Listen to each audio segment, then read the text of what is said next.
News आंचलिक YouTube channel आपको स्वागत जनाऊँ। झारसुगुड़ मुख्य खबर रे विजिलेंस जाल कृषि कर्मचारी 50,000 टंका लांच नहीं विजिलेंस हाथ में धरापड़ी। झारसुगुड़ा जिला कृषि विभाग लैबोरेटरी असिस्टेंट गणेश कलसे ठेका कर्मचारी को पुनः नियुक्ति संपर्कित फाइल प्रोसेस करने लांच नेबा बेले विजिलेंस टीम तांको काबू करथिले।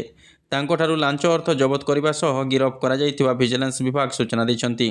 अभियोग मते स्थानीय कृषि विभाग मृत्तिका परीक्षागार रे नीलेन्द्र देहरिया नामक जड़े व्यक्ति ठिकार नियुक्ति पाई कार्य करने सह आवश्यक तालीम नैथिले। तांकु नियुक्ति नहीं आवश्यक फाइल पत्र प्रस्तुत करने लगी विभाग मृत्तिका परीक्षण लैब्र टेक्नीशियन गणेश कलसे नीलाद्री को 50,000 टंका दाबी करथिले। तेबे टंका देवा पूर्व नीलाद्री यह विरोध में विजिलेंस विभाग द्वारस्थ होते पर लांचुआ कर्मचारी को धरवा लगी विजिलेंस टीम जाल बिछाईला। योजना मुताबक आज जिलापाल कार्यालय रास्तार मोहन होटेल सम्मुख तथा भार्गवी प्लाजा पार्श्व